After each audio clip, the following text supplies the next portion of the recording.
Our good friend Senator Marsha Blackburn, Republican from the great state of Tennessee, joins me now. Good morning to you, Senator. Good morning. You know what? It just bugs me that he's calling, or could call, a climate emergency. He's pushing the green agenda, but he's just come back from the Middle East where he's asking the Saudis to pump more oil. What the heck's going on?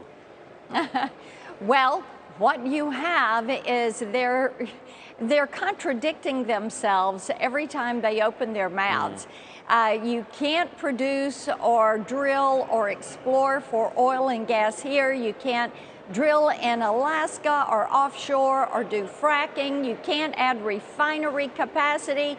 But let them put their hat in their hand and go grovel to authoritarian regimes and beg for more oil.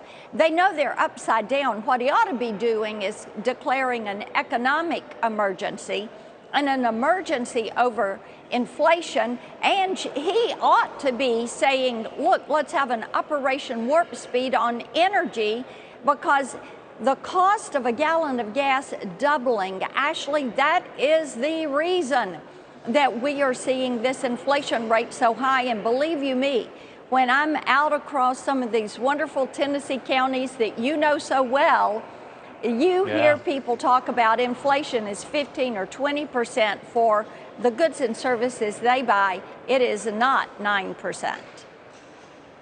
No. Another one for you, Senator. Different subject. Russia's Vladimir Putin traveling to Iran. He met with the country's supreme leader, the president of Turkey, and we find out Iran certainly supporting Russia's war in Ukraine. What is the significance of this, and are we paying enough attention? We should be paying a lot of attention to what I call the new axis of evil: Russia, China, Iran, North Korea, how they're working together. China wants to be globally dominant by the time we get to 2050.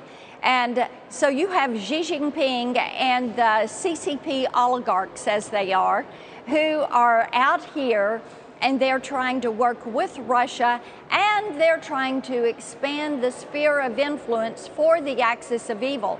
You look at what they've done in Afghanistan, you look at Putin's visit with Iran, how Iran is standing with Russia in this war against Ukraine.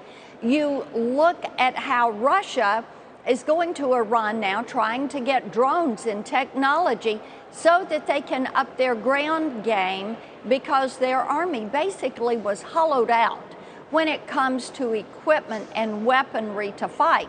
And that's why this 4-day war did not come to pass, why this is a war that is continuing on, and the resolve of the Ukrainian people has been inspirational.